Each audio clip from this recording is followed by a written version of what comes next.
Frank डेराबॉन्ट की एक film the Shawshank redemption 1947।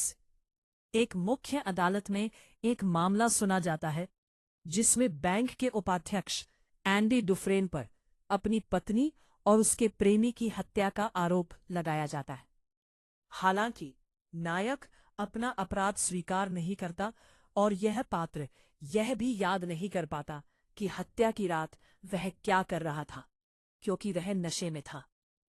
हत्या से कुछ समय पहले डुफ्रेन ने अपनी पत्नी को दूसरे आदमी के साथ संबंध में रंगे हाथों पकड़ा था, लेकिन उसने तलाक की उसकी मांग ठुकरा दी।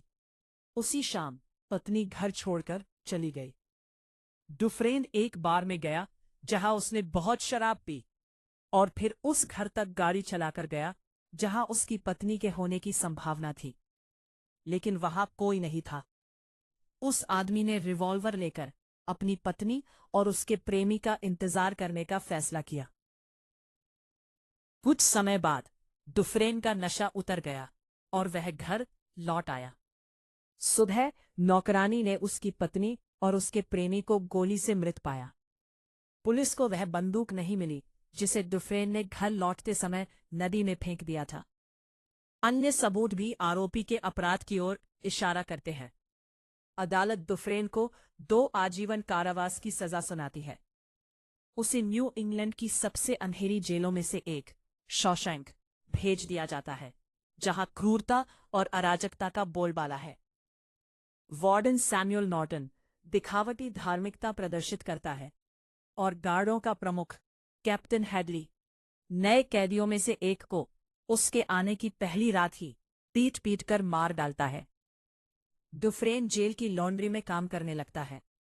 जेल में आने के 2 महीने बाद एंडी की मुलाकात एक अन्य कैदी अफ्रीकी अमेरिकी व्यक्ति एलिस बॉयड रेड रेडिंग से होती है, जिसके ऊंचे लोगों से संबंध हैं और जो अवैध रास्तों से जेल में विभिन्न सामान पहुंचाने का काम करता है। डुफ्रेन उससे एक पत्थर काटने वाला हथौड़ा मंगवाता है, ये बताते हुए कि उसे पत्थरकारी का शौक है। डुफ्रेन द सिस्टर्स नामक कैदियों के एक समूह द्वारा यौन उत्पीड़न का शिकार भी बनता है। वे बार बार एंडी को परेशान करते हैं, अवज्ञा करने पर उसे पीटते हैं, लेकिन वह अंत तक उनका विरोध करने की कोशिश करता है, कभी सफल होकर कभी असफल होकर।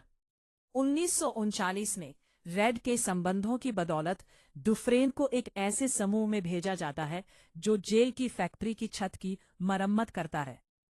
मरम्मत के दौरान एंडी, जो एक बेहद कुशल वकील है, अनजाने में हेडली को विरासत कर से बचने की सलाह देता है। बदले में एंडी पर सिस्टर्स के एक और हमले के बाद हेडली कृतज्ञता स्वरूप सिस्टर्स के नेता बॉग्स डायमंड को बुरी तरह पीटता है। वह अपंग हो जाता है, जिसके बाद सिस्टर्स डुफ्रेन को अकेला छोड़ देती हैं। धीरे धीरे डुफ्रेन एक नई जिंदगी शुरू करता है। यह पात्र लाइब्रेरी में काम करने लगता है और एक बुजुर्ग कैदी ब्रुक्स हैटलिन की मदद करता है। अपने काम में डुफ्रेन जेल के गार्डों को वित्तीय और कानूनी सलाह देता है, उनकी टैक्स रिटर्न भरने में मदद करता है। धीरे धीरे वार्डन सैमुअल नॉर्टन एंडी को इस वित्तीय धोखाधड़ी में शामिल कर लेता है। डुफ्रेन दस्तावेजों का एक सेट तैयार करता है और रैंडल स्टीवंस नाम की एक नकली पहचान बनाता है, जो वास्तव में कभी अस्तित्व में नहीं था, और नॉर्टन के धुले हुए पैसे उस नाम से खोले गए खातों में जमा करता है। उसी समय नायक राज्य सीनेट को लगातार पत्र भेजता रहता है और 6 वर्षों के भीतर वह जेल की लाइब्रेरी को बढ़ाने के लिए धन और किताबें प्राप्त कर लेता है। अगले 4 वर्षों में लाइब्रेरी को वार्षिक फंडिंग मिलने लगती है और वह एक आदर्श लाइब्रेरी बन जाती है। वार्डन ने इस अवसर का लाभ उठाया और मीडिया को जेल की सुव्यवस्थित व्यवस्था के बारे में बताया, जहां नॉर्टन ने इनसाइड एंड आउटसाइड कार्यक्रम भी विकसित किया, जिसके तहत कैदियों से जेल की दीवारों के बाहर काम कराया जाता था। हर अखबार इस जैन शिक्षा क्रम की प्रशंसा करता था। इसी बीच बूढ़े ब्रुक्स को पैरोल पर रिहा कर दिया जाता है, जिससे वह 50 साल जेल में बिताने के बाद खुश नहीं होता। उस आदमी ने खुद को जेल की दीवारों के बाहर समझना बंद कर दिया था और वह पूरी तरह जेल का आदमी बन चुका था। ब्रुक्स एक छोटे होटल के कमरे में रहने लगा और एक दुकान में पैकर के रूप में काम करने लगा, लेकिन हर दिन उसके लिए और कठिन होता गया। एक दिन ये सब सहन न कर पाने पर उसने कमरे में फांसी लगाकर आत्महत्या कर ली। इससे पहले उसने छत पर ब्रुक्स वॉज हियर लिख दिया। ब्रुक्स को जानने वाले कैदियों को ये बात उसके आत्महत्या पत्र से पता चलती है। एंडी जेल की लाइब्रेरी को ब्रुक्स को समर्पित कर देता है। 19 वर्षों तक नॉर्टन एंडी की मदद से और कैदियों की लगभग मुफ्त मेहनत का उपयोग करके अपने बनाए कार्यक्रम की सहायता से बहुत से काले कारनामे करता रहा। अपने बैंक खातों में भारी रकम जमा करता रहा, जबकि मीडिया को ये दिखाता रहा कि जेल में शिक्षा व्यवस्था कितनी अच्छी तरह चल रही है। इसी दौरान दुफ्रेन अन्य कैदियों को शिक्षा प्राप्त करने में मदद करता है। वह व्यक्तिगत रूप से एक युवा चोर टॉमी विलियम्स को पढ़ाता है, उसे पढ़ना सिखाता है और जीईडी परीक्षा की तैयारी करवाता है। विलियम्स सफलतापूर्वक परीक्षा पास कर लेता है। एंडी की कहानी जानने के बाद टॉमी को याद आता है कि जब वो दूसरी जेल में 3 साल की सजा काट रहा था, तब उसके पूर्व सेलमेट मनोरोगी एल्मो ब्लैच ने बताया था कि उसने एक गोल्फ क्लब मालिक और उसकी प्रेमिका की हत्या की थी और प्रेमिका के बैंकर पति को उस हत्या के लिए जेल भेज दिया गया था। एंडी समझ जाता है कि यह वही हत्या है जिसके लिए उसे दोषी ठहराया गया था।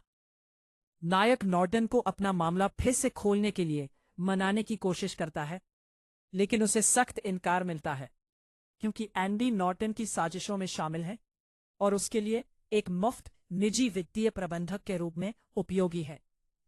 वार्डन एंडी को बहुत लंबे समय के लिए एकांत कारावास में भेज देता है। उसी समय नॉर्टन रात में जेल के बाहर टॉमी को बातचीत के लिए बुलाता है, जहां हैडली टॉमी को भागने की कोशिश का बहाना बनाकर टॉवर से गोली मार देता है।